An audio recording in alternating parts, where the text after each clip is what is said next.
Welcome to Screen Profits, the show where we break down the box office numbers and balance sheets behind the biggest stories in Hollywood. Today, we're dissecting a Hollywood tragedy of epic proportions. To understand the scale of this failure, we have to remember the lightning strike that preceded it.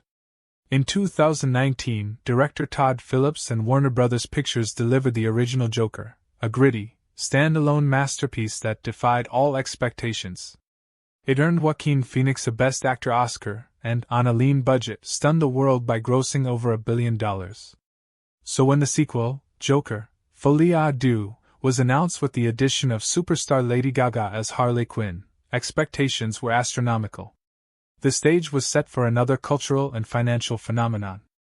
But what unfolded in October of 2024 was not a triumph, but one of the most shocking and cautionary financial disasters in recent memory. Let's get straight to the brutal numbers. The film's production budget ballooned to a staggering $200 million, a massive leap from the original's modest cost. On top of that, an estimated $100 million was spent on global marketing. That's a total investment of over $300 million. For the studio to even break even, the film needed to earn roughly $450 million worldwide. It didn't even come close. Joker, Folie, Deux collapsed at the box office, earning a catastrophic $207.5 million worldwide. That figure barely covers the production budget, leaving the entire marketing spend as a complete loss. The final math points to a devastating net loss for Warner Bros., estimated to be between $150 and $200 million. So, what went so catastrophically wrong? First and foremost was the fatal creative decision to make it a jukebox musical. The core audience that embraced the first film's dark, psychological realism felt betrayed. The shift in genre was seen as a gimmick, not an evolution, and it completely alienated the fanbase. This creative misfire led directly to a full-blown audience rejection. The film received a rare and toxic D cinema score, a clear signal that paying customers disliked the movie and were actively warning others to stay away. This resulted in a record-breaking second weekend drop, sealing its fate. Critics were in agreement, savaging the film and landing at a dismal 39% on Rotten Tomatoes. Finally, the project was financially doomed from the start by its own hubris. The inflated budget, driven by the high salaries for Phoenix, Gaga and Phillips, created a financial model with no margin for error. The original Joker was a miracle of high return on a low investment. The sequel was an example of a high investment yielding virtually no return. To truly grasp this collapse, we have to rewind the clock and examine the immense hype that preceded it. For months, Joker, Folie, Deux was positioned to be one of the year's biggest hit movies. Among all the new movie releases, it was seen by movie lovers as the one true event film, a guaranteed entry into the pantheon of blockbuster movies. The returning star, Joaquin Phoenix as Arthur Fleck, was a massive draw, and the addition of Lady Gaga as Harley Quinn fueled endless movie fan theories and online movie discussion. Warner Bros. Marketed it as one of the year's must-watch movies, a project that could stand shoulder to shoulder with releases from competitors like Disney and Universal. The initial trailer sparked a frenzy of fan engagement with movies, generating millions of views and countless movie breakdowns from film enthusiasts across the globe. It was, for a time, one of the most popular movies right now, dominating conversations about trending movies. The cultural footprint of the first film, which had become one of the most revered classic movies of the modern era, set an incredibly high bar. That film wasn't just a comic book adaptation. It was one of the all-time great movies, a genre-defining classic that resonated with fans of dark, psychological thrillers and nostalgic films from the 70s. The sequel, Joker, Folie, Deux, was meant to build on that legacy. The initial audience reactions to the marketing were intense, leading to viral movie moments and movie memes before anyone had even seen a full movie screening. But as the release date neared, the narrative began to sour. The more audiences learned about the musical direction, the more the buzz shifted from excitement to skepticism. The final movie reviews and reactions were not just negative, they were actively hostile. The film failed to deliver the iconic movie scenes fans craved and instead became a source of ridicule, a far cry from the top-rated movies it was expected to join. It became clear that the project had fundamentally misread its audience, a fatal error for any studio, especially one competing in the cutthroat streaming era against giants like Netflix, HBO, and Amazon Prime.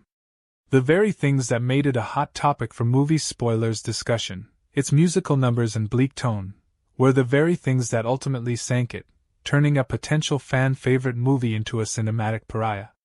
This creative misfire directly translated into a financial implosion of epic scale. The initial global gross forecast for Joker, Folie à Deux, was based on the performance of its billion-dollar predecessor, but the final numbers revealed a catastrophic disconnect between projections and reality. The film's astronomical production budget of $200 million, coupled with immense marketing operating expenses, created a financial hole from which it could never escape. The final box office performance of just $207.5 million worldwide meant that the return on investment, ROI, was not just low, it was profoundly negative. Any early equity stake valuation of this project would have viewed it as a blue-chip asset, but its theatrical collapse transformed it into a massive liability for Warner Bros., resulting in a devastating blow to shareholder value. The monetization strategy for the film crumbled across all fronts. Theatrical release revenue, the primary pillar of the financial plan, failed spectacularly. This had a domino effect on all other monetization streams. The value of its streaming rights licensing plummeted, as platforms are hesitant to pay a premium for a film so vehemently rejected by audiences.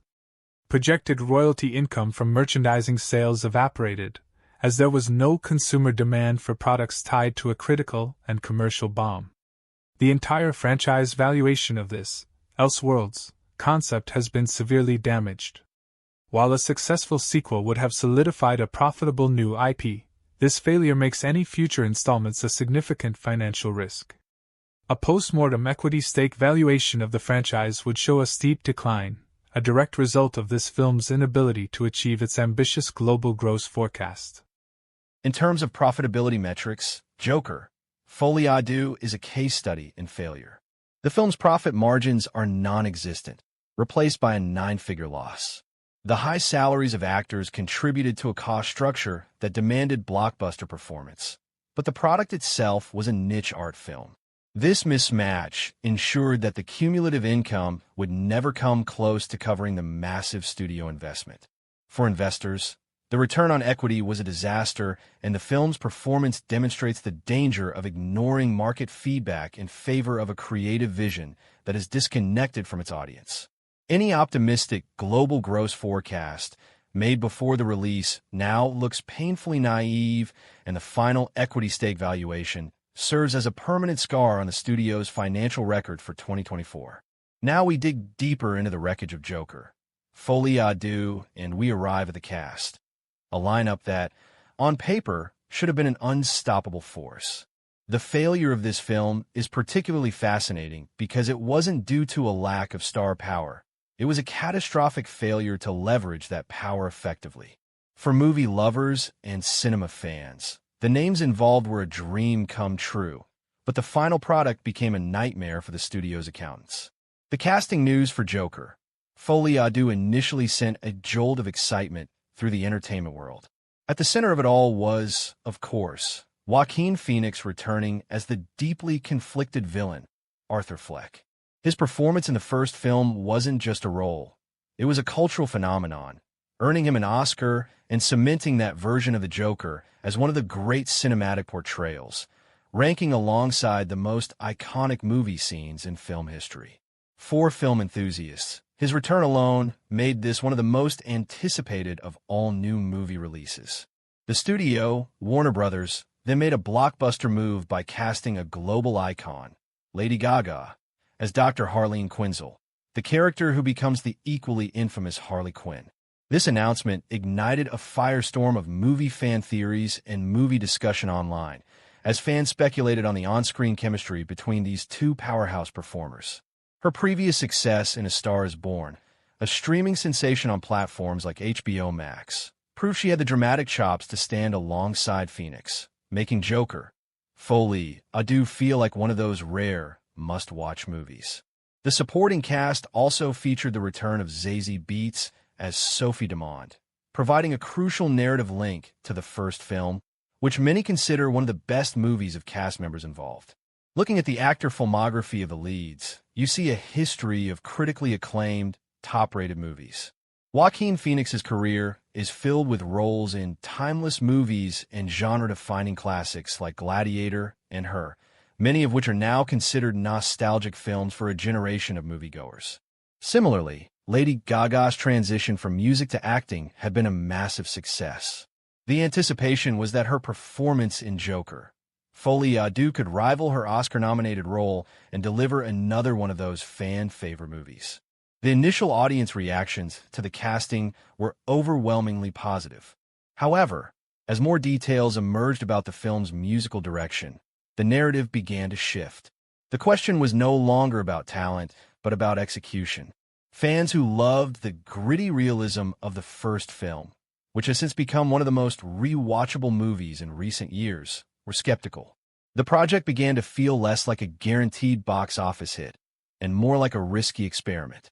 The final movie reviews and reactions confirmed these fears, with many critics and audiences feeling that the incredible talent of Joaquin Phoenix and Lady Gaga was squandered in a muddled and unsatisfying story, preventing the film from joining the ranks of Hollywood hits, and instead turning it into a source of movie memes for all the wrong reasons. This disconnect between on-screen talent and box office results brings us to the brutal financial reality of the casting for Joker, Folie. From an investor's perspective, the A-list compensation packages were the first red flag in the film's financial modeling. The reported actor salaries were staggering. Joaquin Phoenix commanded a reported $20 million, and Lady Gaga secured a $12 million payday. This cost allocation for just two actors, totaling $32 million, represented a significant 16% of the entire $200 million production budget before cameras even rolled. These massive upfront payments immediately inflated the film's operating expenses and put immense pressure on its potential return on investment, ROI. For a film like this, such high salaries are often justified by including back-end participation clauses, where actors get a percentage of the profits.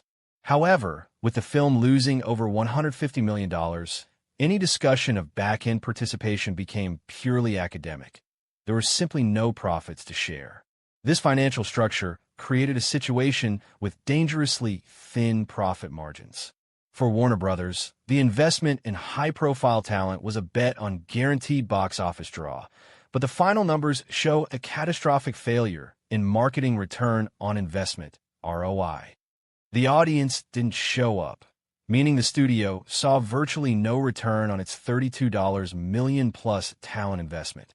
This is a critical lesson in content monetization. Star power does not automatically equal revenue.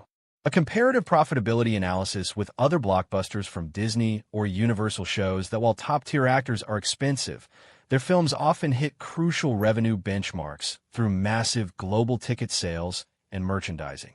Joker, Folie failed to hit any of these benchmarks. The film's failure severely impacted its long-term franchise valuation, as the studio now has to account for this massive loss in any future franchise profitability forecast. Ultimately, the casting strategy backfired, negatively impacting shareholder value. The lack of any meaningful back-end participation for the studio meant they absorbed the full financial blow of the film's failure. This is a stark contrast to more successful models where a lower upfront salary is balanced with a significant back-end participation deal, aligning the interests of the talent with the financial success of the project. For Joker, Folie, the high fixed cost for its stars, combined with its box office collapse, made profitability an impossibility.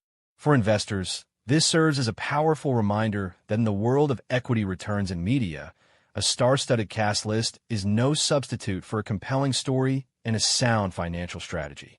Any future projects in this vein will require a much more conservative approach to compensation packages and a renewed focus on aligning talent incentives with the studio's bottom line. The most talented actors in the world can't save a story that audiences fundamentally reject. As we continue our financial autopsy of Joker, Folie, we now arrive at the heart of its failure, the plot itself. The creative decisions made in the writer's room were not just artistic missteps, they were catastrophic financial errors that doomed the project from its very inception. For movie fans and film enthusiasts who had been captivated by the original's gritty realism, the sequel's narrative was an unforgivable betrayal. This is where the hype died and the financial losses began to mount. The core reason for the audience's rejection can be found in a simple search query: Joker, Folie à Deux plot summary. While the first film was a tense, grounded psychological thriller, this sequel morphed into a surreal jukebox musical. This genre shift is the single most critical element in the film's failure. The story breakdown centers on Arthur Fleck's incarceration in Arkham Asylum following the events of the first movie. There, he meets Dr. Harleen Quinzel, played by Lady Gaga, a psychiatrist who becomes infatuated with him. Their shared psychosis, the folie à deux of the title, is explored through a series of elaborate, often jarring musical numbers set to well-known pop songs. This narrative breakdown was a complete departure from the street-level realism that made the original one of the all-time great movies. A compelling story is the engine of a franchise gross multiplier, but the screenplay analysis here shows a script that actively repelled the very audience that created the franchise. The online conversation quickly soured as details emerged. The movie spoilers discussion became a huge factor. Unlike most blockbuster movies where spoilers build hype, the revelation of the musical format acted as a deterrent. People who loved the first film felt that this new direction was a gimmick, and the viral trailer buzz quickly turned to widespread mockery. This brings us to one of the most searched terms: Joker, Folie à Deux ending explained.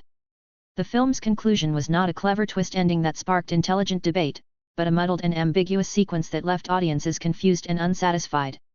The online movie explained videos were less about uncovering hidden genius and more about trying to make sense of a narrative that felt emotionally hollow. For a film from Warner Bros., a studio known for complex narratives in its DC properties, this was a stunning misfire. It lacked the intricate plotting of competitor films from Disney's Marvel Universe or the focused intensity of other dark character studies. This narrative failure meant the film generated none of the positive, organic engagement that fuels modern hits.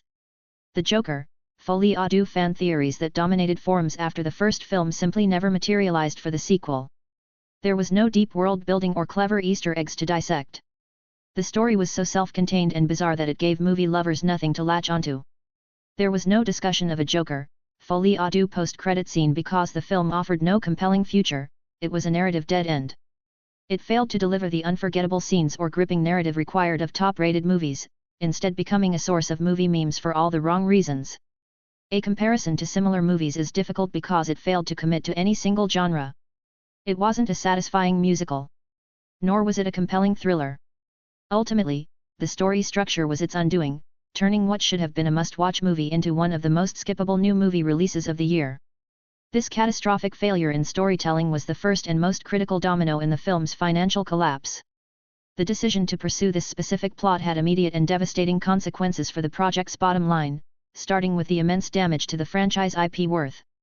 The original Joker created a multi-billion-dollar piece of intellectual property for Warner Bros. This sequel's story actively eroded that value. Any future IP valuation of this specific Joker Elseworlds brand will now be significantly lower, as the studio must contend with the audience's outright rejection of this creative direction. The story's failure represents a textbook case of a poor risk-return ratio. The studio took a massive creative gamble and the financial return was not just low, it was profoundly negative, obliterating any chance at a positive return on investment, ROI. The entire content monetization strategy for Joker, Folie à Deux was built on a flawed foundation. A successful story drives revenue across a wide content monetization pipeline, but this film's narrative closed off almost every avenue. The script development cost was likely higher than a standard drama due to the complexities of integrating musical numbers, and the subsequent adaptation rights for the songs added millions in production spending. This poor capital allocation efficiency meant more money was spent on a concept with a lower box office potential. As a result, the profitability metrics were doomed from the start. The film's failure to connect with audiences meant that crucial ancillary revenue streams never materialized. Merchandising profitability was zero.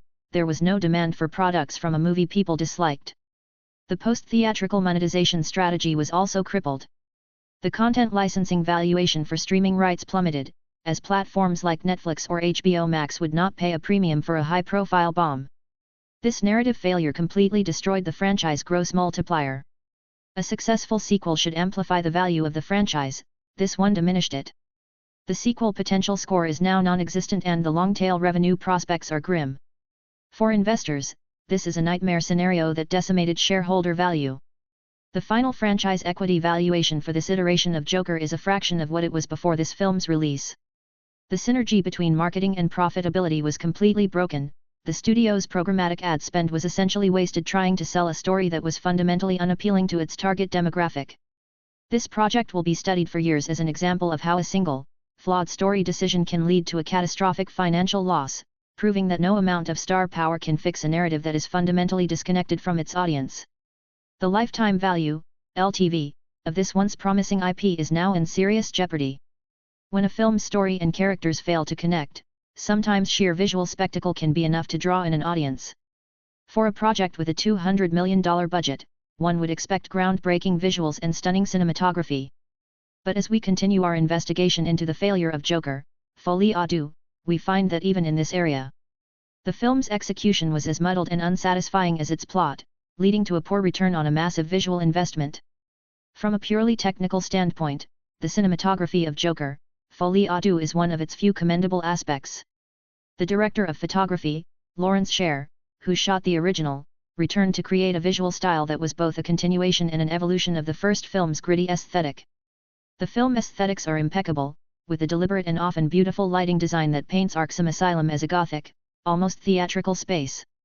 The scene composition in many of the dramatic moments is a masterclass in cinematic storytelling, using shadows and stark framing to convey the characters' internal turmoil. For cinema fans who appreciate pure craft, there are moments of cinematic excellence here. Many behind-the-scenes featurettes will likely showcase the intricate camera setups and the detailed production design that went into building the film's world. This level of artistry is what you expect from a Warner Brothers production and is a testament to the talent of the crew.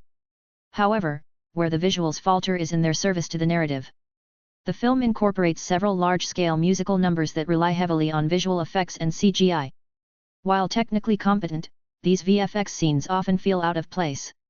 A CGI breakdown would reveal complex digital environments and character augmentations, but they clash with the grounded reality the first film established. The result is a film that feels visually schizophrenic. In one moment, it's a piece of grounded, cinematic drama reminiscent of nostalgic films from the 70s, in the next, it's a surreal, effects-laden musical. There are no truly iconic movie scenes from a visual standpoint that became viral movie clips. The film lacks the kind of jaw-dropping action sequences or blockbuster visuals that define other hit movies in the genre. Unlike the practical grit of the first Joker or the stunning VFX of a Marvel blockbuster, Joker, Folie à Deux occupies a strange and unappealing middle ground. For movie lovers hoping for a visual feast, the experience was likely frustrating. There were no major IMAX scenes designed to create an immersive visual experience and the overall world building felt constrained to the walls of the asylum. The fan engagement with movies on a visual level was minimal. There were no viral movie moments stemming from a spectacular stunt or a mind-bending visual effect. When the film eventually arrives on streaming platforms like HBO Max in high definition, viewers will be able to appreciate the technical skill of the cinematography, but it's unlikely to change the overall perception. The visuals, while often beautiful, were in service of a story that didn't work, making the entire aesthetic experience feel hollow. The film is a perfect example of cinematic artistry being disconnected from audience appeal, a beautifully crafted vessel with a flawed engine at its core. This visual disconnect brings us to the harsh financial realities of the film's production. The sophisticated cinematography and extensive use of visual effects were significant drivers of the film's inflated production budget. The VFX budget alone, while not on the scale of a sci-fi epic, would have represented a substantial portion of the operating costs. Every musical sequence involving CGI would have carried a high CGI cost per minute, contributing to a rapid post-production burn rate due to expensive rendering costs and software licensing fees for tools like those from Autodesk or Adobe. The return on investment, ROI, vs visual complexity for Joker, Folie à Deux is profoundly negative. The studio invested heavily in a premium visual package that failed to translate into ticket sales, resulting in a disastrous case of inefficient capital allocation efficiency. From an investor's standpoint, the spending on visuals lacked a clear monetization strategy. In successful blockbuster movies, a high VFX cost is justified because it creates marketable spectacle that drives box office hits and boosts cumulative earnings. In Joker, Folie à Deux, the visual spending did not create those money-making moments. This failure to produce visually marketable assets directly impacts the film's post-theatrical monetization strategy. For example, the content licensing valuation for a film is often boosted by stunning visuals that make it appealing for 4K streaming libraries and international distribution. Here, the visuals weren't a strong enough selling point to significantly increase its global distribution return on investment, ROI, or justify high-content licensing deals. Furthermore, the lack of iconic visual moments means there is little to no potential for merchandising tie-ins, another critical ancillary revenue stream that helps offset high production spending. Ultimately, the visual strategy of Joker, Folie à Deux failed to enhance shareholder value. The significant investment in post-production spending and equipment expenses did not generate a corresponding return, leading to poor profit margins and a negative return on equity. The franchise equity valuation is also impacted. A visually stunning film can become a timeless asset, but this film's aesthetic is too inconsistent to achieve that status. This case highlights the importance of marketing synergy. The visuals must be something the marketing team can use to sell the film. Here, the visuals were as polarizing as the plot, making the advertising spend efficiency incredibly low. This is a critical lesson in studio revenue optimization. Investing in high-end visuals is only a sound financial decision if those visuals are directly tied to a concept that audiences are excited to see. Without that connection, it's simply money burned on a beautiful but empty spectacle. We've established that the plot of Joker, Folie à Deux was a catastrophic misfire. But this wasn't just a drama with a bad story, it was a musical. The very DNA of the film was built around its soundtrack, making the music not just a background element, but a central pillar of the entire production. This decision, as we'll see, was not only a creative failure but a massive financial blunder that crippled one of the most lucrative potential revenue streams for any modern blockbuster. For any major film, the official soundtrack is a crucial part of its identity, and for a musical, it is the identity. The music of Joker, Folie à Deux was a radical departure from the first film's haunting, Oscar-winning thematic score composed by Hildur Guðnadóttir. Instead of a new, original iconic score, the sequel opted to be a jukebox musical, relying on covers of pre-existing, popular songs. This meant the soundtrack list was filled with familiar tunes, but the execution failed to create any truly memorable themes or iconic tracks that resonated with audiences. The music-driven storytelling was meant to be the film's main draw, but the choice of songs and their integration into the plot were widely criticized in countless movie reviews and reactions. There were no chart-topping tracks that emerged from the film, a stunning failure given that it starred one of the world's biggest music artists, Lady Gaga. The soundtrack highlights were few and far between. While the musical arrangements were technically proficient, they failed to capture the public's imagination. The soundtrack popularity was virtually non-existent on streaming platforms like Spotify and Apple Music. Unlike other hit musicals where the OST becomes a standalone success, the songs and movie for Joker, Folie à Deux faded into obscurity almost immediately upon the soundtrack release date. There was no significant music licensing buzz and no viral remixes that took off on social media. This is a stark contrast to other blockbuster movies, like those from Disney, where the soundtrack often becomes a cultural phenomenon, spawning fan-favorite songs that are streamed billions of times.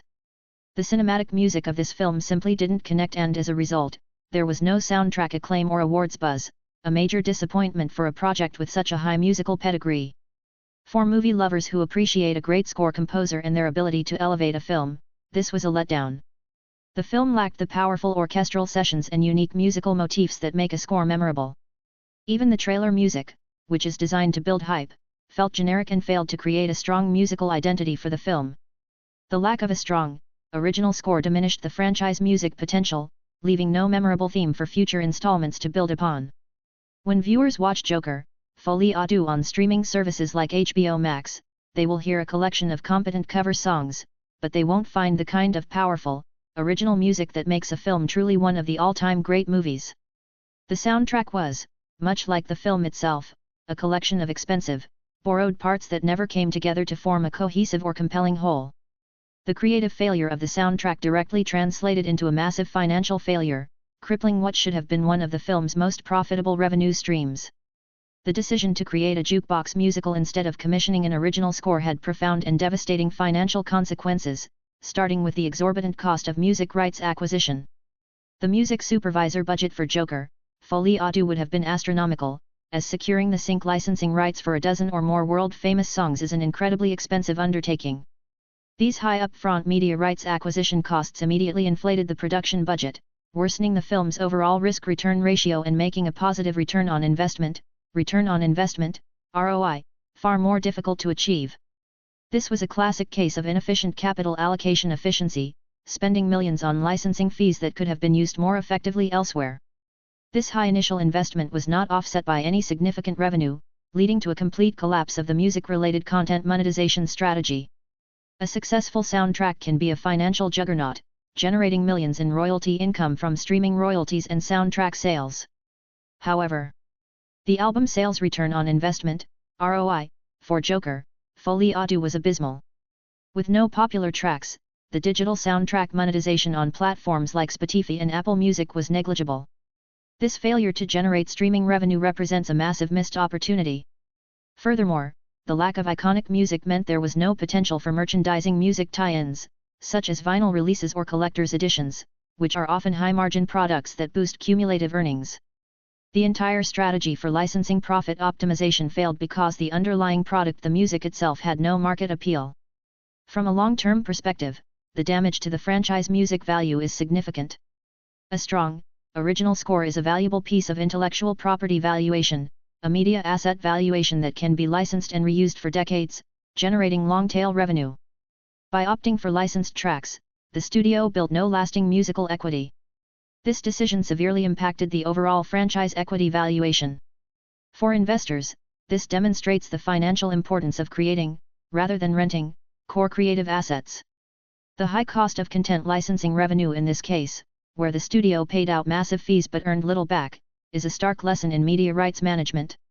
The entire musical component of this film represents a complete failure in cross-platform revenue strategy, turning what should have been a high-margin profit center into yet another significant financial loss for Warner Bros. And further diminishing shareholder value. In the modern blockbuster economy, a film's success is no longer just measured by ticket sales.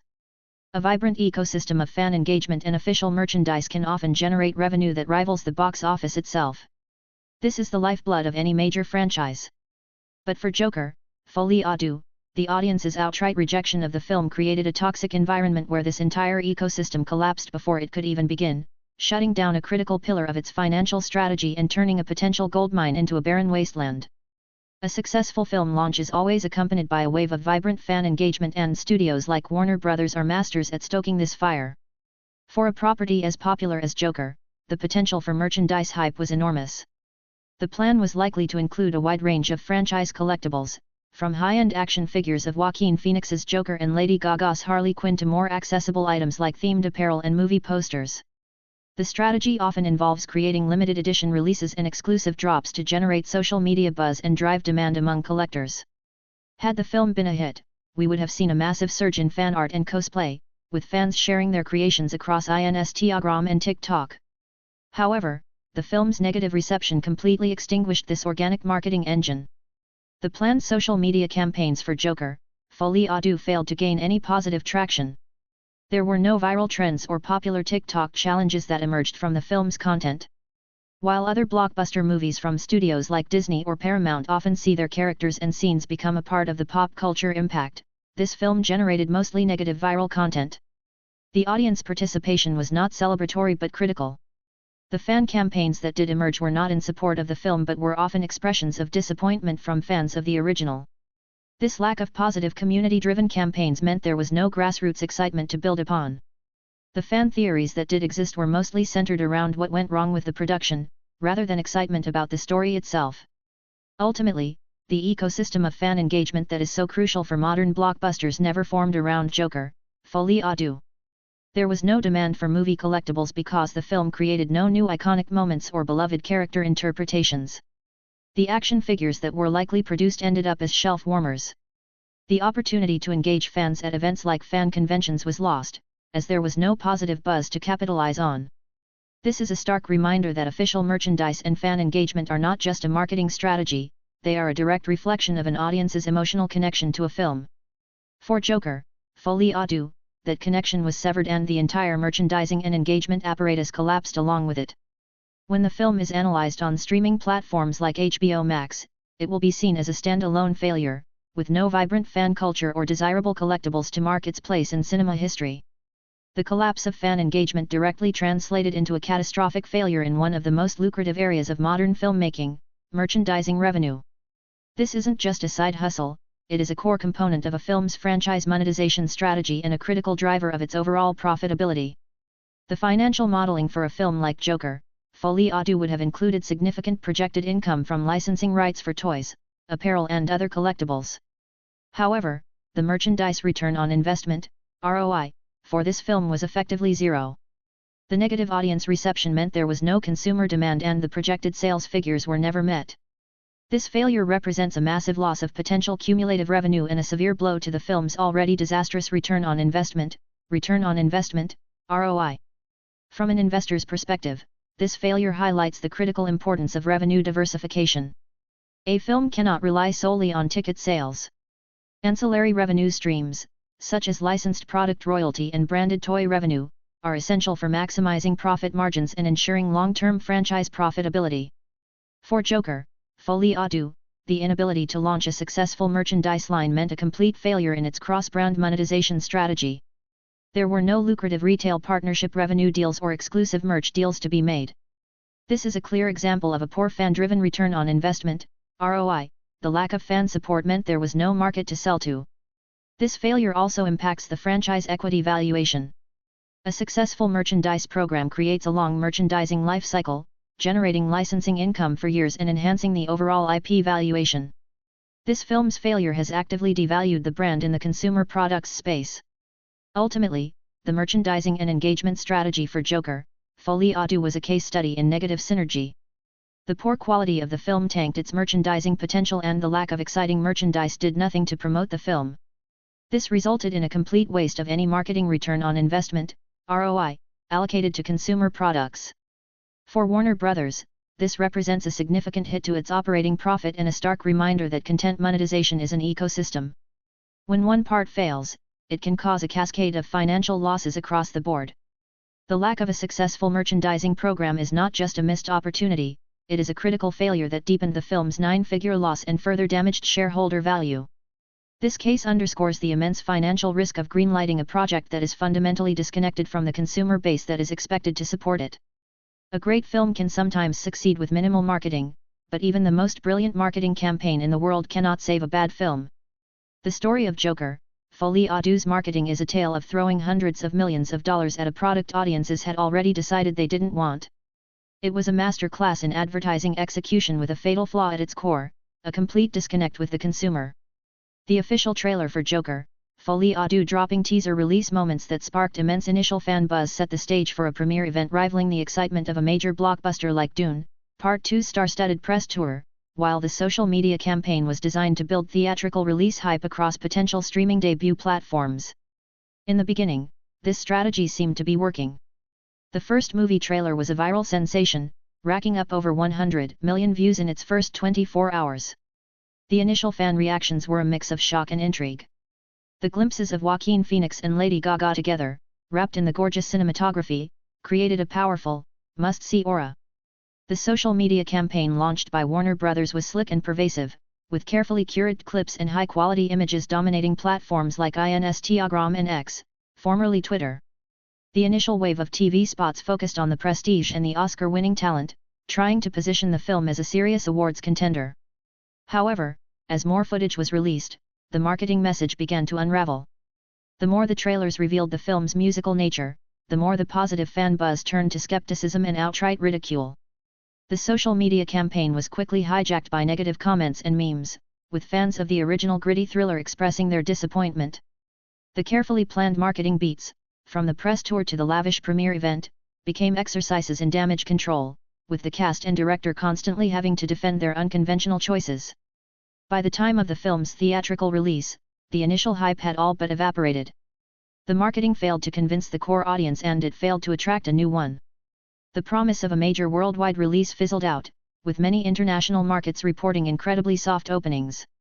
Joker, Folie à Deux became a stark example of how a marketing campaign, no matter how well funded, can be completely derailed when it's promoting a product that is fundamentally at odds with what its target audience desires. The conversation quickly shifted from excitement for the film to speculation about its inevitable and likely quiet, streaming debut on HBO Max. Theaters showing the film reported disastrously low attendance, meaning the profit margin per screen was abysmal, a direct result of a campaign that built awareness but failed to generate any actual desire to see the movie. With an estimated P&A budget of $100 million, the financial stakes for Joker, Folie à Deux's marketing campaign were immense. While the film's media buying CPM might have been efficient on paper, potentially outperforming a broader campaign like Dune, Part 2's by reaching its niche target audience cheaply, the effectiveness of that spend was catastrophic. The studio leveraged sophisticated targeted ad spend and likely planned for various PVOD/VS theatrical revenue splits to maximize international distribution return on investment, ROI. All while positioning the film for future high-value streaming licensing deals. However, this entire financial strategy crumbled upon contact with the market. The fundamental failure was in the marketing spend return on investment, ROI, which was not just low, it was profoundly negative. For every dollar spent on advertising, the studio received only a fraction back in ticket sales, making this one of the most inefficient major campaigns in recent memory. Let's break down the financial collapse. The $100 million P&A budget is a sunk cost that sits on top of the $200 million production budget. The global box office gross was a mere $207.5 million. After the theatrical revenue split with theaters, which is typically around 50%, Warner Bros. Received approximately $104 million back. This amount barely covers the media buying costs and distribution fees, leaving the entire $200 million production budget as a complete loss. The theatrical return on investment, ROI, was, therefore, a staggering negative figure.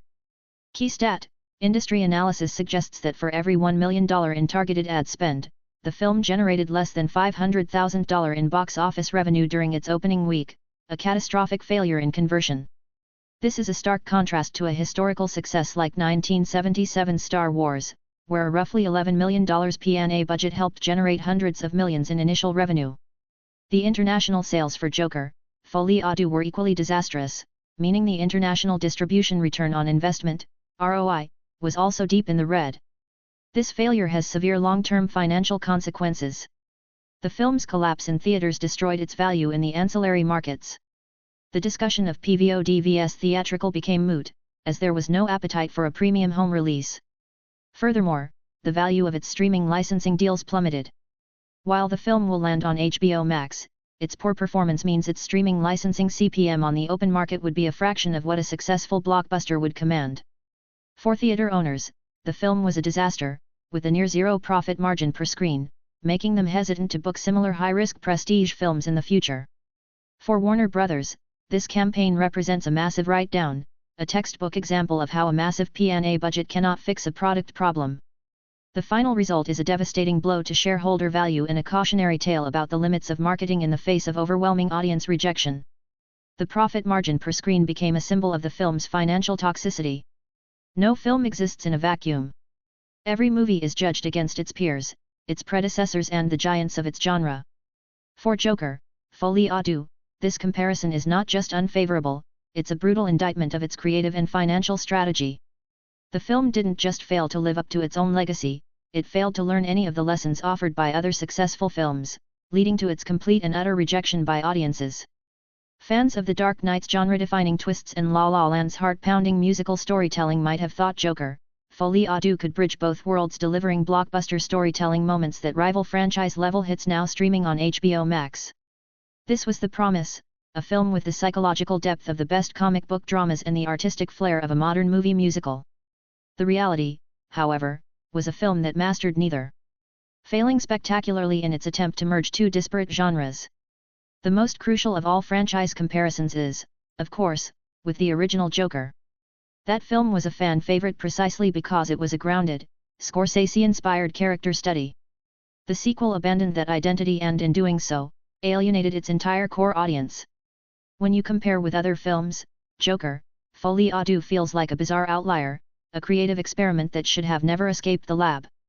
Its disastrous performance shows a fundamental misunderstanding of what makes a successful risk-adjusted return on investment, ROI, from a creative perspective. Looking at its genre rivals, the film had none, because it placed itself in a genre of one, the bleak, R-rated, jukebox musical thriller. It had no direct box office competition in its niche because no other major studio would take such a monumental risk. Instead, its competition became the audience's memory of better films. It was compared to the gritty realism of its predecessor and found wanting.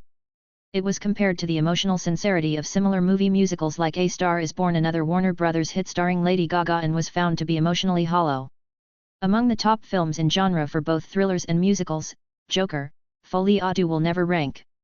It is a cinematic footnote, a cautionary tale that will be discussed in film schools, but not celebrated by movie lovers. The audience's final verdict was clear: this was not the evolution of a beloved character but a complete betrayal of what made him compelling. The initial market share projection from a fan perspective was sky high, but the film's execution ensured it would capture none of it. While the original Joker earned a staggering $1.07 billion in comparative revenue and a film like A Star Is Born achieved impressive return on investment, ROI, benchmarks on a modest budget, the initial financial models for Joker, Folie à Deux must have projected that its budget vs performance could outperform both, leveraging the genre return on investment, ROI, average of its predecessor and a strong competitive spend comparison to minimize market saturation risk. This optimistic projection was the foundational error of the entire enterprise. The studio failed to understand that the genre return on investment, ROI, average for a gritty, low-budget thriller is vastly different from that of a high-budget, R-rated musical. The former is a high-reward, low-risk proposition, the latter is a high-risk, low-reward gamble. The final budget vs box office figures tell the whole story. A $200 million budget yielding a mere $207.5 million gross is a financial catastrophe. A proper risk-adjusted return on investment, ROI, analysis would have flagged this project as a deeply unstable investment from the outset. The budget vs performance analysis for this film is one of the worst in modern blockbuster history. Let's look at the benchmark revenue. The first film had an estimated budget to gross multiplier of over 1.6x. Joker, Folie à Deux had a multiplier of just over 1x, which doesn't even begin to cover marketing costs. Key stat: the original Joker had an estimated return on investment, ROI, of over 1,500%, while Joker, Folie à Deux had a negative return on investment, ROI, of approximately -50% when factoring in its P&A budget, representing a catastrophic financial downturn. This is not an underperformance, it is a complete implosion. The studio's market share projection seems to have ignored the most critical factor, audience intent. They assumed the Joker brand was enough, but the brand was tied to a specific experience that the sequel did not provide. The saturation risk assessment was also flawed. The risk was not market saturation from other comic book films, the risk was alienating 100% of the established fanbase with a jarring change in genre. Any reasonable calculation of a risk-adjusted return on investment, ROI, should have accounted for this. Ultimately, Joker, Folie à Deux serves as a brutal lesson in financial modeling. Brand recognition is worthless if you fundamentally change the product, and no amount of optimistic projections can save a film that is destined for a negative return on competition spend. A film's life doesn't end when the credits roll. In the modern media landscape, its true legacy is forged in the fires of the internet. A powerful cultural impact can turn a modest hit into a timeless classic, generating revenue for decades. But for Joker, Folie à Deux, its cultural footprint was not one of celebrated iconography, but of widespread mockery and disappointment, a digital ghost that haunts the franchise rather than celebrates it. From meme references of its most awkward musical numbers to viral fan clips that sparked overwhelmingly negative social media reactions, Joker, Folie à Deux's cultural impact exists as a cautionary tale, a stark contrast to the original film's profound pop culture influence. The first Joker created a tidal wave of fan engagement that lives on across all streaming platforms, with its Arthur Fleck dance scene becoming one of the most iconic viral moments of the last decade. The sequel, however, failed to produce a single positive, memorable moment. The fan culture surrounding the film is not one of celebration but of critique. The fandom activity is centered on movie breakdowns explaining what went wrong, not celebrating what went right. The most popular TikTok clips related to the film are parody videos, and the top Reddit theories are not about clever Easter eggs but about the behind-the-scenes decisions that led to such a creative disaster. The audience reactions were a key driver of the film's negative social media buzz. There were no cherished fan quotes or celebrated iconic moments. Instead, the cinematic discussions were dominated by disappointment. This lack of positive fan-driven content meant the film had no organic marketing lift. While other hit movies from studios like Disney or Netflix see their scenes become a part of the daily internet conversation, Joker, Folie à Deux was a trending topic for a week and then it vanished, leaving no lasting impression. The movie trivia associated with the film is not about fun facts from the set but about its troubled production and box office collapse. This is the opposite of a rewatchable movie, it is a film that audiences saw once and actively chose to forget. For a film to achieve the status of a classic movie or a nostalgic film, it needs to build a positive, lasting connection with its audience. Joker, Folie à Deux failed to do this on every level. Its cultural impact is a ghost, a reminder of a massive missed opportunity. There is no vibrant community engagement celebrating its legacy, only a quiet consensus that it was a profound misstep. The franchise relevance of this Elseworlds concept has been severely damaged and it will take a truly remarkable future project to erase the negative stain left by this film's complete and utter failure to connect with the culture. While a film like the original Joker earned an immeasurable revenue boost from cultural traction and a viral hit like Barbie achieved a massive CPM uplift from engagement, the financial projections for Joker, Folie à Deux's engagement-driven revenue were based on a cultural impact that never materialized. The studio likely hoped to leverage a strong viral marketing return on investment, ROI, and significant brand partnership value to bolster the film's bottom line. This entire strategy, however, was built on a false premise. The cultural impact was negative and therefore, its financial impact was also profoundly negative. There was no revenue boost from cultural traction, there was a revenue deficit from cultural rejection. The financial fallout from this lack of positive cultural engagement is immense. A film with a strong cultural footprint sees a significant streaming revenue uplift as it becomes a must-see part of the zeitgeist. Joker, Folie à Deux, however, will likely see suppressed streaming numbers, as its negative reputation precedes it. This directly impacts its long-term content monetization and lowers its overall lifetime value, LTV. Furthermore, the potential for lucrative international licensing and an IP licensing premium is completely gone. No brand wants to be associated with a failed and mocked film, meaning any potential for brand partnership value evaporated. Key stat: successful viral marketing campaigns for blockbuster films can decrease customer acquisition costs by up to 40%. The negative viral marketing for Joker, Folie à Deux likely increased its marketing costs as the studio fought against a tide of negative public opinion. This is the opposite of an efficient marketing return on investment, ROI. Ultimately, the failure to create a positive cultural moment represents a massive loss of potential cumulative revenue. There will be no trending monetization opportunities from viral clips or memes. The social media CPM uplift that comes from positive, organic buzz never happened. For investors, this is a stark reminder that a film's value is not just in its ticket sales but in its ability to become a part of the cultural fabric. The franchise value of this IP has been damaged, not just by the box office numbers, but by the film's failure to create any positive, monetizable cultural assets. The projected earnings from all forms of engagement-driven revenue can be written down to zero, deepening the nine-figure loss and serving as a brutal lesson in the financial power of a film's cultural legacy. For many films, the box office is only half the story. The pursuit of prestige of awards, critical acclaim and a place in cinematic history is a powerful force in Hollywood.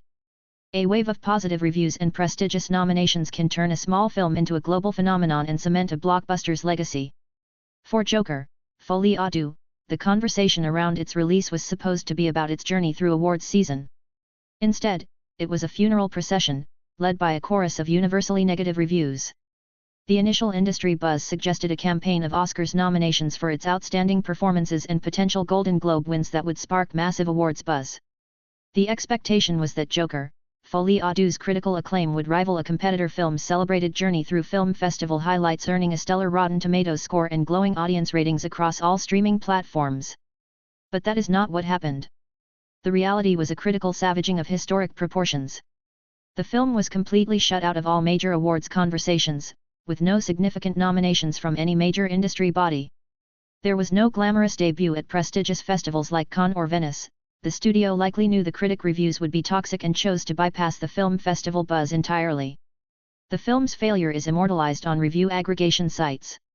The official Rotten Tomatoes score for Joker, Folie à Deux settled at a dismal 39%, a rotten rating that signaled to audiences that this was not a must-watch film.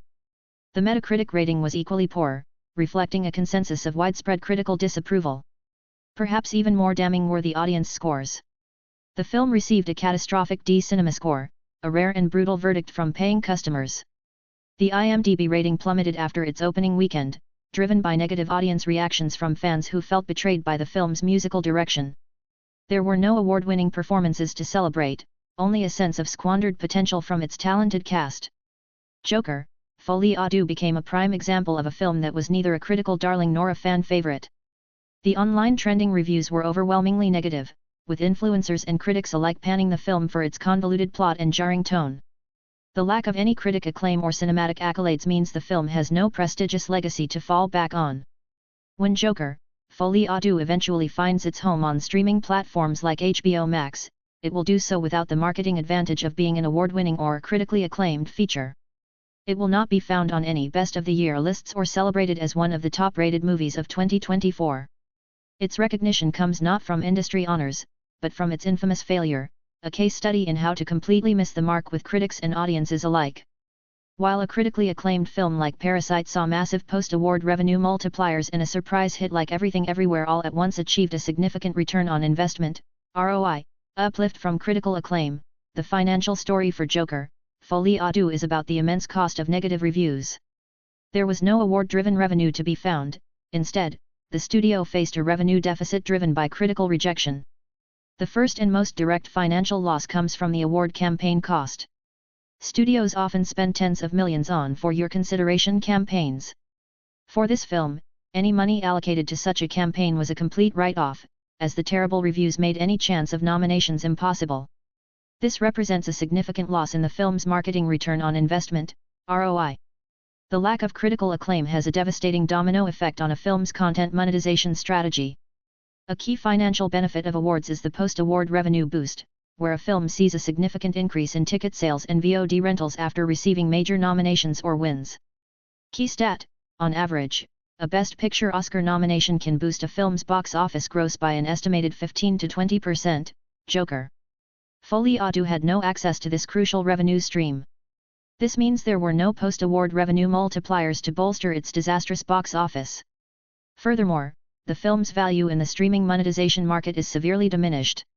A critically acclaimed film can command prestige pricing and a significant streaming royalty bump in licensing income deals. The negative reviews for Joker, Folie à Deux mean its licensing profitability is drastically reduced. It is now a low-value asset in a crowded streaming library.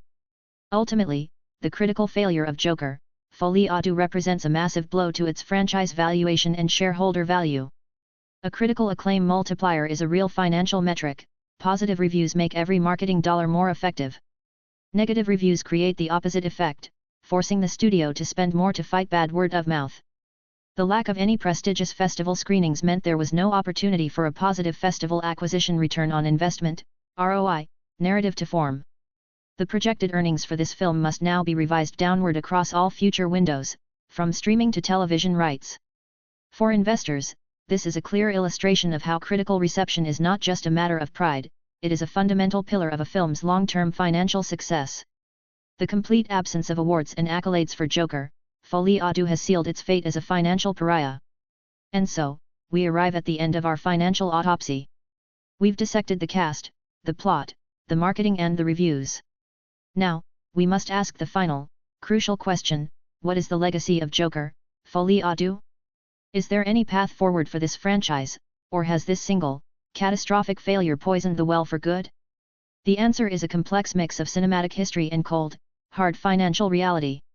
As Joker, Folie à Deux cements its film legacy, not with celebrated franchise potential that rivals a competitor film's ambitious universe expansion, but as a cautionary tale, fans are left to speculate on what could have been. There are no excited discussions about potential sequels or creative spin-off ideas.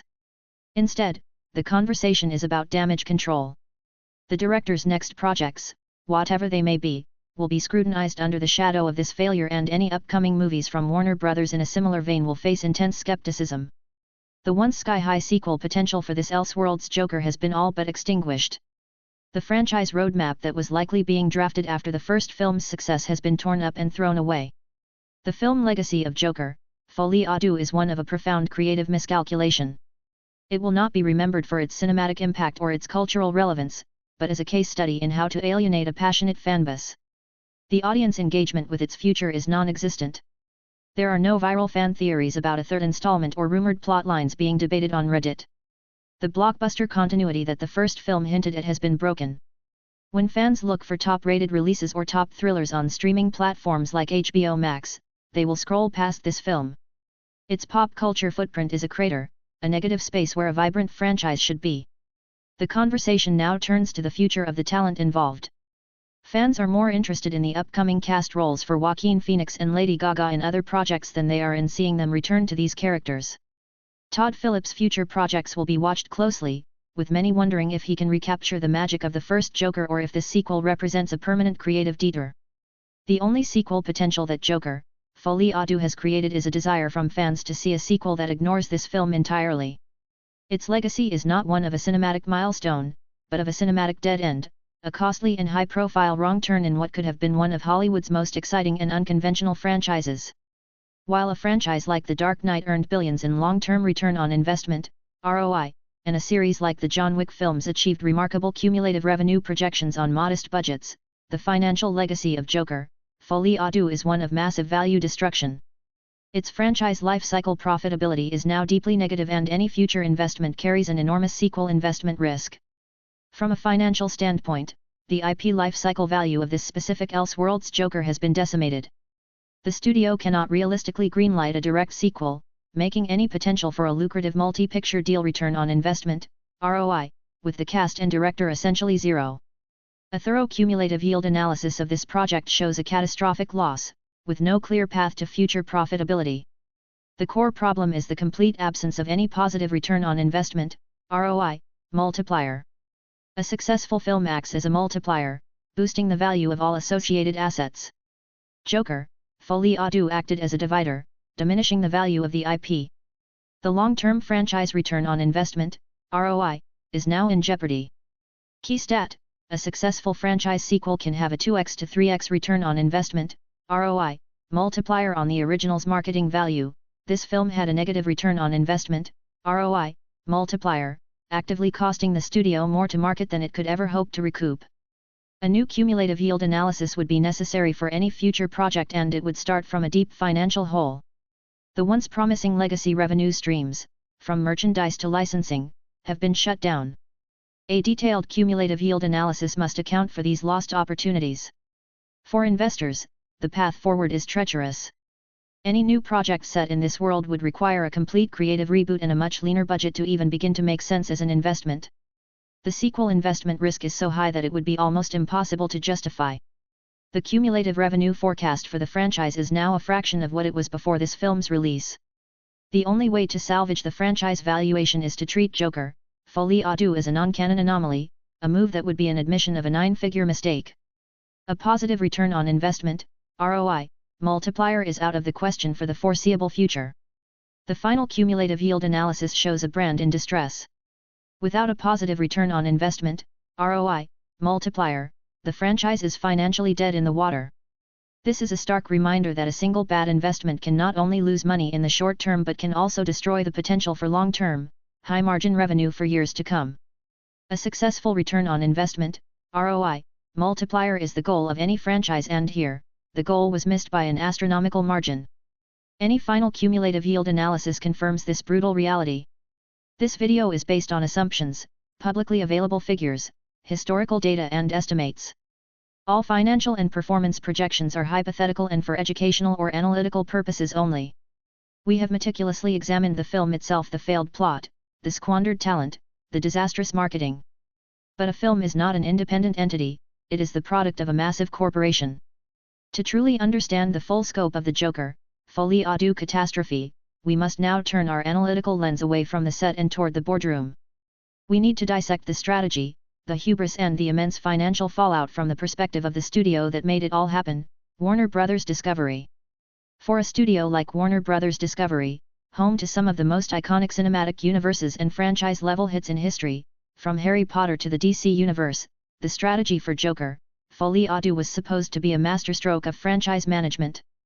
The original Joker was more than just a box office hit, it was a cultural and critical phenomenon that gave the studio something it desperately needed, an awards season darling that also made $1 billion. This success birthed the DC Elseworlds brand, a strategy designed to create director-driven, prestigious, stand-alone films separate from the interconnected main DCU. This was their answer to the more formulaic but massively successful model of their chief competitor, Disney's Marvel Studios. The Elseworlds brand was meant to be a home for top-rated movies and genre-defining classics, a place where creative risks could lead to immense rewards. The decision to greenlight Joker, Folie à Deux was, from this perspective, a logical next step in their studio strategy. The internal logic that led to the film's disastrous creative direction likely stemmed from a desire to escalate, not replicate. The studio executives probably saw a simple rehash of the first film's gritty realism as a predictable move. To create another true cultural impact, they needed to swing for the fences. The decision to make it a musical, combined with the casting of a global superstar like Lady Gaga, was likely seen as a brilliant strategic pivot. In theory, it would retain the prestige, awards contender audience while attracting a massive new demographic of music lovers and Gaga's fiercely loyal fanbase. It was a play designed to create a one-of-a-kind cinematic event, a film that would dominate social media buzz and trending topics for months. This was Warner Bros. Attempting to build on their legacy of bold, director-led filmmaking, a tradition that includes some of the most timeless movies ever made. The studio's franchise roadmap for Elseworlds was predicated on this very idea: trust visionary directors and reap the rewards. However, this studio strategy was built on a foundation of profound miscalculation. The executives fundamentally misunderstood why the first film was a hit. They mistook the audience's appreciation for a bold, singular vision as a blank check for any and all creative whims. They failed to recognize that the brand's identity was intrinsically tied to its gritty, grounded tone. The negative fan reactions to the musical concept should have been a massive red flag. But the project was likely too far along, a freight train of investment and ego that could not be stopped. The ultimate film legacy of Joker, Folie à Deux, is not just a stain on the Joker brand, but a black eye on the entire DC Elseworlds concept. It has called into question the studio's ability to shepherd its most valuable properties and has made them look out of touch with the very movie fans they are supposed to serve. The failure is now a permanent part of the studio's modern history, a cautionary tale that will be studied by their competitors at Universal, Paramount and Netflix for years to come. From a corporate finance perspective, the strategy behind Joker, Folie à Deux, represents a catastrophic failure in risk management and capital allocation that directly impacted shareholder value.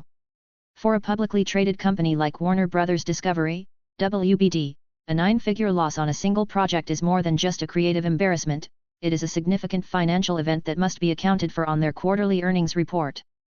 The decision to approve a $200 million production budget for a sequel to a film that was famous for its lean, $65 million efficiency was the original sin. The studio's financial modeling was fatally flawed. They applied a high-growth, blockbuster formula to an asset that succeeded precisely because it defied that formula. This is a classic example of a company failing to understand its own product, a mistake that had a direct and painful impact on its operating profit. The fallout from this failure would be felt across the company's financial statements. A net loss of over $150 million on a single film constitutes a material asset impairment charge. The franchise IP worth of the Joker Elseworlds brand, once a shining star on their balance sheet, has been significantly written down. This IP valuation decrease is a long-term problem that affects the company's overall market capitalization. While a single film won't tank a behemoth like WBD, this loss would have been a major talking point on their investor earnings call, forcing the CEO to answer for a significant failure in their theatrical division. This erodes investor confidence and can lead to a short-term dip in the WBD stock price, as analysts adjust their earnings per share, EPS, forecasts downward. The return on equity for the DC division in that fiscal quarter would have been severely damaged. Perhaps the most critical financial failure was the immense opportunity cost. The roughly $300 million in total capital allocated to Joker, Folie à Deux could have funded an entire slate of smaller, more profitable films, or it could have been invested in their streaming platform, HBO Max. This is a stunning failure of capital allocation efficiency. Key stat: for a major studio, a diverse slate of mid-budget films often carries a portfolio-wide return on investment, ROI, of 15 to 25%, the -50% return on investment, ROI, on this single, massive investment represents a catastrophic deviation from a sound financial strategy. This failure will have a chilling effect on the company's long-term corporate strategy. The director-driven Elseworlds concept is now seen as carrying an unacceptably high risk-return ratio. Future projects will face intense scrutiny, with a renewed focus on lower budgets and more commercially safe concepts. This makes the studio more risk-averse, potentially stifling the very creativity that can lead to breakout hits. For shareholders, the legacy of Joker, Folie à Deux is a painful reminder that even the most valuable intellectual property can be turned into a liability through a combination of creative hubris and a complete breakdown of financial discipline. The failure of a single film can send shockwaves through the entire industry. When a nine-figure bet on a unique, adult-oriented project implodes as spectacularly as Joker, Folie à Deux did, every studio executive takes notice. The fallout from this financial disaster extends far beyond the walls of Warner Brothers. It casts a long, dark shadow over the future of an entire category of filmmaking, the big-budget, R-rated blockbuster. The key question now facing Hollywood is a chilling one: has this failure made it impossible for any other audacious, adult-oriented films to get made? For years, movie lovers and film enthusiasts have championed the rise of the R-rated blockbuster. Films like the original Joker, Deadpool and Logan were more than just box office hits, they were landmark cinematic events that proved adult-oriented stories could be massively profitable. These top-rated movies ushered in a golden age of creative freedom, allowing visionary directors to tackle mature movie themes on a blockbuster scale. They became fan-favorite movies precisely because they didn't pander or pull their punches. The success of these films created a viable path for other ambitious, R-rated projects, signaling to studios that there was a huge, underserved audience hungry for more than just family-friendly fare. The cultural impact of these films was immense, proving that a film could be both a genre-defining classic and a four-quadrant hit without a PG-13 rating. The catastrophic failure of Joker, Folie à Deux threatens to slam the door on this entire movement. The film's collapse will now be used as the ultimate cautionary tale in pitch meetings across Hollywood. When a filmmaker comes to a studio like Universal or Paramount with a bold, unconventional idea for a big-budget, adult-oriented film, the executives will inevitably point to this disaster. The conversation will no longer be about the billion-dollar success of the first Joker, but about the nine-figure loss of its sequel. This creates a chilling effect on creativity. It makes it infinitely harder for any upcoming movies that don't fit into a pre-approved, safe formula to get a green light. The franchise potential of new, original R-rated ideas will be viewed with extreme skepticism. Studios will be far more likely to retreat to the safety of PG-13 ratings and established, family-friendly IP. The impact on the movie industry trends could be profound. We may see a significant decline in the number of large-scale, R-rated films being produced. The film legacy of Joker, Folie à Deux could be a regression to a more risk-averse, creatively conservative era, a time before the R-rated blockbuster was a proven concept. For cinema fans, this is a devastating blow. The very kind of ambitious, auteur-driven filmmaking that defined the best films of the last decade is now in jeopardy. The failure of this one film has given studios a powerful excuse to say no to originality and yes to formula. The future of adult-oriented blockbusters, once so bright, is now shrouded in uncertainty. With the ghost of this film's failure haunting every studio boardroom and every creative pitch for the foreseeable future. The next truly great, ambitious R-rated project will have to overcome not just the inherent risks of filmmaking, but the long and damaging shadow cast by Joker, Folie à Deux. From a purely financial perspective, the collapse of Joker, Folie à Deux has fundamentally altered the risk assessment models for R-rated blockbusters across the entire industry. Studio finance departments are, by nature, deeply conservative. They rely on historical data and comparable title analysis, comps, to build their financial modeling. The original Joker and Deadpool were seen as profitable outliers, high-reward anomalies that could be replicated under the right conditions.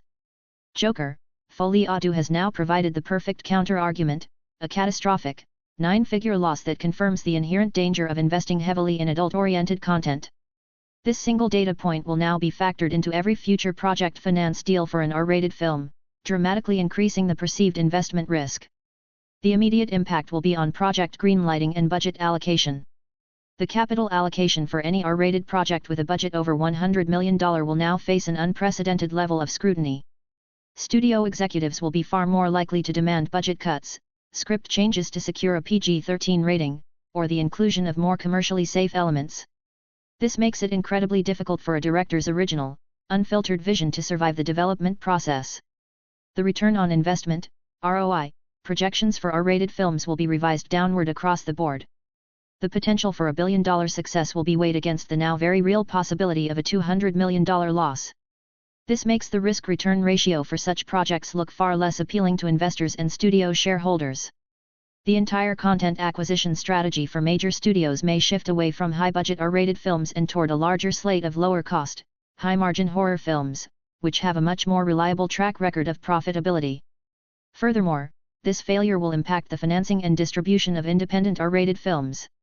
Key stat: the failure of a major studio's tentpole R-rated film can tighten the film financing market, making it 20 to 30% harder for independent productions to secure completion bonds and distribution deals for similarly rated content.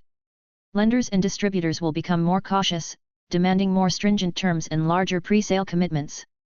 The international distribution value of R-rated films, which is already a complex market due to varying censorship laws, will be viewed with even more skepticism. This creates a ripple effect that harms not just the blockbusters, but the entire ecosystem of adult-oriented cinema. The long-term profitability of the R-rated genre as a whole has been called into question. The legacy of Joker, Folie à Deux from an industry finance perspective is a legacy of fear. It has provided a powerful, data-driven argument for caution, conformity and creative conservatism, a chilling development that could set back the progress of mainstream adult filmmaking by a decade. The shareholder value of any studio is now more protected by saying no to the next Joker, and that is a profound and depressing shift for the entire industry. We have reached the end of our deep dive. We've examined this project from every conceivable angle: creative, cultural and commercial. Now, it is time to set aside the narrative and render a final verdict based solely on the cold, hard numbers. This is the executive financial summary for the motion picture asset known as Joker, Folie à Deux. This is the final accounting, a bottom-line analysis for the investors, shareholders and executives who must answer for one of the most catastrophic financial failures in modern studio history. Before we deliver the final numbers, it's crucial to understand the film legacy from a market perspective. The ultimate failure of Joker, Folie à Deux was not just financial, it was a complete and total collapse in brand equity. The Joker name, after the first film, had become a seal of quality, a promise of a bold, prestigious and culturally relevant cinematic experience. It was one of the few true event movies that could draw in a massive audience without relying on a sprawling, interconnected universe. This gave it immense franchise potential and positioned it as a cornerstone of Warner Bros.' future strategy. The sequel single-handedly destroyed this brand identity. The cultural relevance of this iteration of the character has been reduced to a punchline, a case study in creative overreach. The audience engagement with the future of this brand is now non-existent. There is no fan anticipation for a third installment, there is only a hope that the studio will abandon this failed experiment and start over.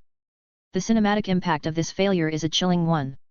It has retroactively damaged the legacy of the first film and has cast a long shadow over the entire DC Elseworlds concept. The brand is now synonymous with risk, inconsistency and a disconnect from its audience. Any upcoming movies under this banner will have to fight against the negative perception created by this disaster. The sequel potential that once seemed limitless is now a toxic asset.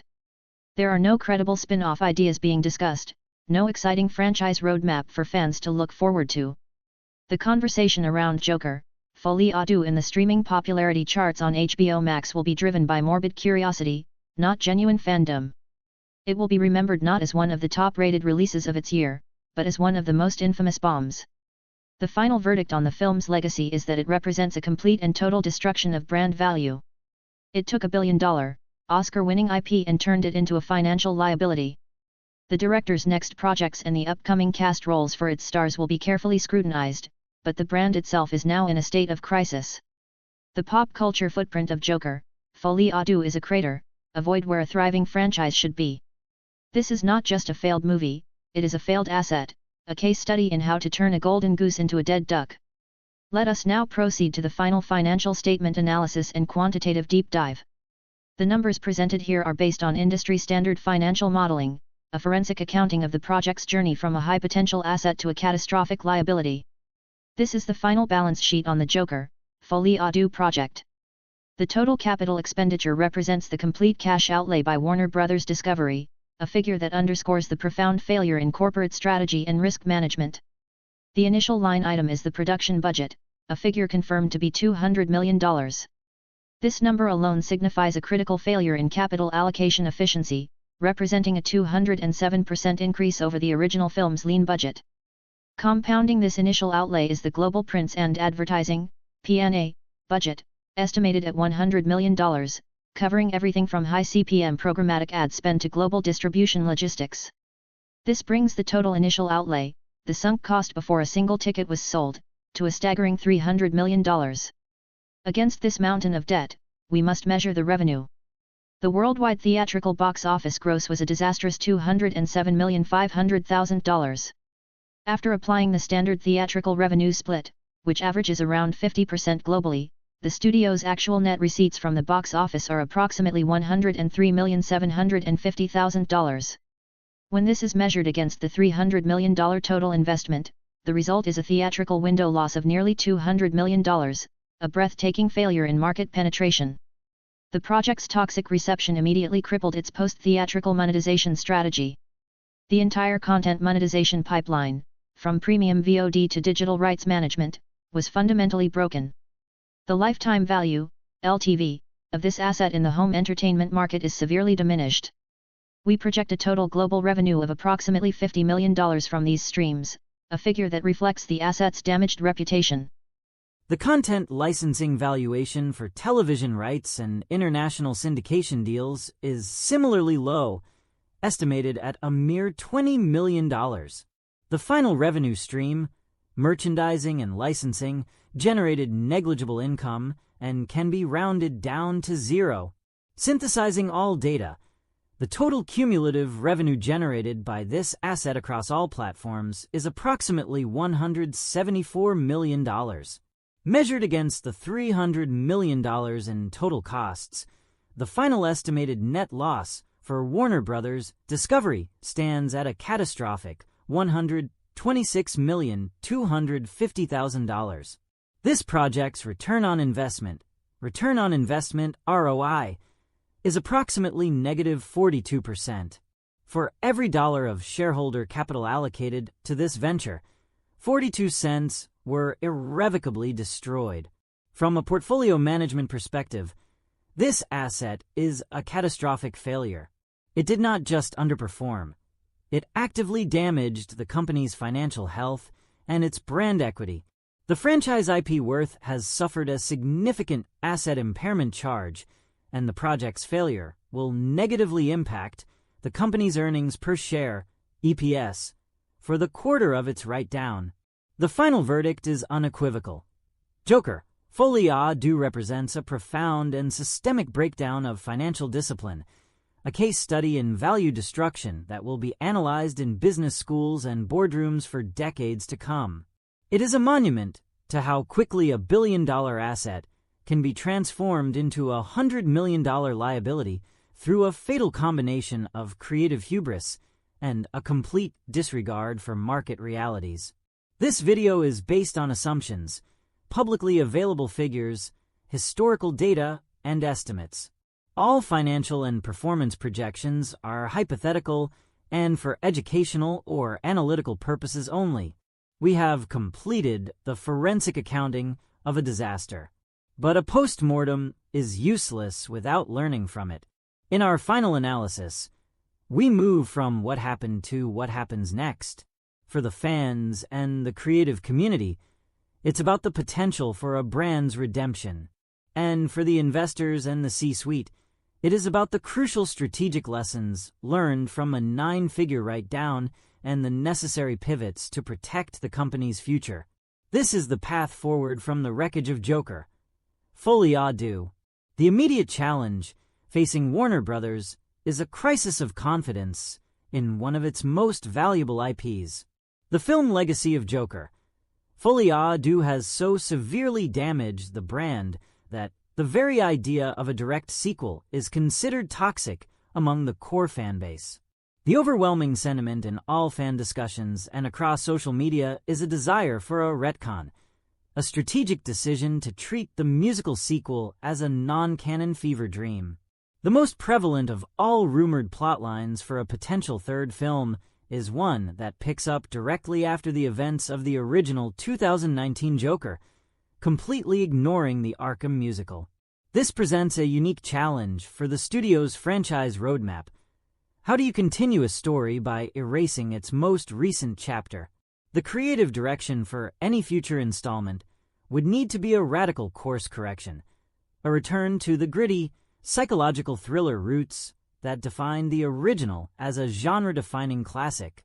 Any discussion about sequel potential must now begin with rebuilding trust. This would likely involve a public signaling of a new strategy, perhaps even a different creative team, or a clear statement of intent from director Todd Phillips about returning to a more grounded vision. The fan anticipation that once existed has been replaced by deep skepticism, and winning back that audience will require a marketing campaign focused on reassurance. The studio must prove they understand what made the first film a top-rated movie and a cultural phenomenon. Speculation around upcoming movies in the DC Elseworlds banner is now colored by this failure. Fans are watching closely to see if other standalone projects, like Matt Reeves' The Batman universe, will be allowed to maintain their distinct vision without similar, misguided studio interference. The path to redemption for this franchise is narrow and difficult. It requires humility, a deep understanding of the audience, and a creative vision that prioritizes the brand's core identity over risky, high-concept gimmicks. The future of Joker on screen depends not on a bold new idea, but on a disciplined return to the formula that made it a masterpiece in the first place. From a corporate and financial standpoint, the failure of Joker, Folie transcends a simple P&L loss. It is a multifaceted case study in the breakdown of corporate governance, risk mitigation, and strategic asset management. The final analysis must move beyond the asset impairment charge and focus on the invaluable, albeit costly, lessons that inform the company's turnaround strategy. The primary lesson is a failure in the due diligence process during the greenlight phase. The project's radical strategic pivot into a musical was not supported by sufficient market research or A/B testing, representing a critical breakdown in data-driven decision-making. The immense capital expenditure, CapEx, of $200 million was approved without a clear, stress-tested financial model that accounted for the immense market risk of such a drastic genre shift. This was not a calculated risk. It was a speculative gamble that defied all principles of sound portfolio management. The fallout necessitates a complete overhaul of the studio's capital allocation framework for high-budget, prestige projects. A new governance structure must be implemented, establishing stricter key performance indicators, KPIs, and approval gates for projects that exceed a certain budget threshold. This includes a more rigorous SWOT analysis, strengths, weaknesses, opportunities, threats, for any sequel that fundamentally alters a successful formula. Furthermore, the goodwill impairment associated with the Joker brand must be addressed. Rebuilding the brand equity valuation will require a long-term content strategy focused on smaller, more profitable ventures that can restore confidence before another major capital investment is considered. This is a classic change management challenge, requiring a cultural shift within the studio from chasing outlier hits to building a sustainable, profitable slate. The path forward for Warner Bros. Discovery involves several key strategic pivots. First is portfolio diversification within the DC brand, focusing on a wider range of budget levels to mitigate the risk of a single blockbuster failure. Second is a renewed focus on profitable niche markets, such as the low-budget, high-margin R-rated horror genre, where the LTV/CAC ratio, lifetime value to customer acquisition cost, is historically excellent. Third is the implementation of superior MarTech and audience analytics to ensure that marketing spend is not just efficient, but effective. The marketing campaign for this film had a high programmatic ad spend but a catastrophic conversion rate, a clear sign that the message was not resonating. By learning from this failure, the studio can implement a more robust risk management framework, improve its due diligence process, and ultimately create a more resilient and profitable content pipeline. This failure, while resulting in a devastating loss that directly impacted shareholder value, provides the raw data needed to architect a more intelligent, disciplined, and financially sound corporate strategy for the future. The content licensing valuation for television rights and international syndication deals is similarly low, estimated at a mere $20 million. The final revenue stream, merchandising and licensing, generated negligible income and can be rounded down to zero. Synthesizing all data, the total cumulative revenue generated by this asset across all platforms is approximately $174 million. Measured against the $300 million in total costs, the final estimated net loss for Warner Bros. Discovery stands at a catastrophic $126,250,000. This project's return on investment ROI, is approximately negative 42%. For every dollar of shareholder capital allocated to this venture, 42 cents were irrevocably destroyed. From a portfolio management perspective, this asset is a catastrophic failure. It did not just underperform. It actively damaged the company's financial health and its brand equity. The franchise IP worth has suffered a significant asset impairment charge, and the project's failure will negatively impact the company's earnings per share, EPS, for the quarter of its write-down. The final verdict is unequivocal. Joker, Folie à Deux represents a profound and systemic breakdown of financial discipline, a case study in value destruction that will be analyzed in business schools and boardrooms for decades to come. It is a monument to how quickly a billion-dollar asset can be transformed into a $100 million liability through a fatal combination of creative hubris and a complete disregard for market realities.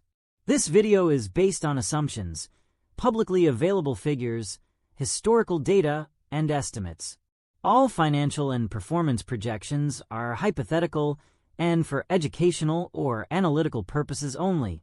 We have completed the forensic accounting of a disaster.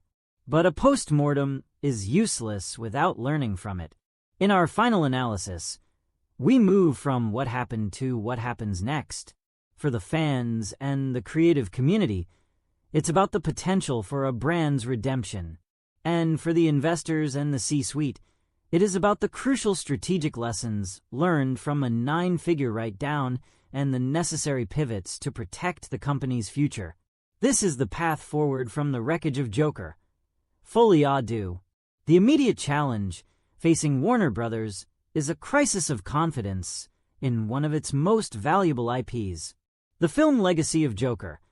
Folie à Deux has so severely damaged the brand that the very idea of a direct sequel is considered toxic among the core fanbase. The overwhelming sentiment in all fan discussions and across social media is a desire for a retcon, a strategic decision to treat the musical sequel as a non-canon fever dream. The most prevalent of all rumored plotlines for a potential third film is one that picks up directly after the events of the original 2019 Joker, completely ignoring the Arkham musical. This presents a unique challenge for the studio's franchise roadmap. How do you continue a story by erasing its most recent chapter?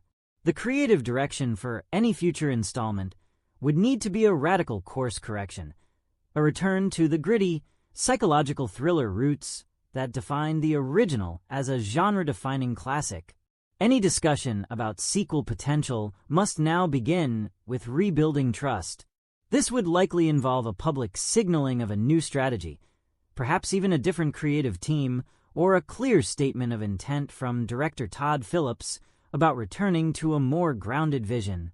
The fan anticipation that once existed has been replaced by deep skepticism, and winning back that audience will require a marketing campaign focused on reassurance. The studio must prove they understand what made the first film a top-rated movie and a cultural phenomenon. Speculation around upcoming movies in the DC Elseworlds banner is now colored by this failure. Fans are watching closely to see if other standalone projects, like Matt Reeves' The Batman universe, will be allowed to maintain their distinct vision without similar, misguided studio interference. The path to redemption for this franchise is narrow and difficult. It requires humility, a deep understanding of the audience, and a creative vision that prioritizes the brand's core identity over risky, high-concept gimmicks. The future of Joker on screen depends not on a bold new idea, but on a disciplined return to the formula that made it a masterpiece in the first place. From a corporate and financial standpoint, the failure of Joker, Folie Deux transcends a simple P&L loss. It is a multifaceted case study in the breakdown of corporate governance, risk mitigation, and strategic asset management. The final analysis must move beyond the asset impairment charge and focus on the invaluable, albeit costly, lessons that inform the company's turnaround strategy. The primary lesson is a failure in the due diligence process during the greenlight phase. The project's radical strategic pivot into a musical was not supported by sufficient market research or A/B testing, representing a critical breakdown in data-driven decision-making. The immense capital expenditure, CapEx, of $200 million was approved without a clear, stress-tested financial model that accounted for the immense market risk of such a drastic genre shift. This was not a calculated risk. It was a speculative gamble that defied all principles of sound portfolio management. The fallout necessitates a complete overhaul of the studio's capital allocation framework for high-budget, prestige projects. A new governance structure must be implemented, establishing stricter key performance indicators, KPIs, and approval gates for projects that exceed a certain budget threshold. This includes a more rigorous SWOT analysis, strengths, weaknesses, opportunities, threats, for any sequel that fundamentally alters a successful formula. Furthermore, the goodwill impairment associated with the Joker brand must be addressed. Rebuilding the brand equity valuation will require a long-term content strategy focused on smaller, more profitable ventures that can restore confidence before another major capital investment is considered. This is a classic change management challenge, requiring a cultural shift within the studio from chasing outlier hits to building a sustainable, profitable slate. The path forward for Warner Bros. Discovery involves several key strategic pivots. First is portfolio diversification within the DC brand, focusing on a wider range of budget levels to mitigate the risk of a single blockbuster failure. Second is a renewed focus on profitable niche markets, such as the low-budget, high-margin R-rated horror genre, where the LTV, CAC ratio, lifetime value to customer acquisition cost, is historically excellent. Third is the implementation of superior MarTech and audience analytics to ensure that marketing spend is not just efficient, but effective. The marketing campaign for this film had a high programmatic ad spend but a catastrophic conversion rate, a clear sign that the message was not resonating. By learning from this failure, the studio can implement a more robust risk management framework, improve its due diligence process, and ultimately create a more resilient and profitable content pipeline. This failure, while resulting in a devastating loss that directly impacted shareholder value, provides the raw data needed to architect a more intelligent, disciplined, and financially sound corporate strategy for the future.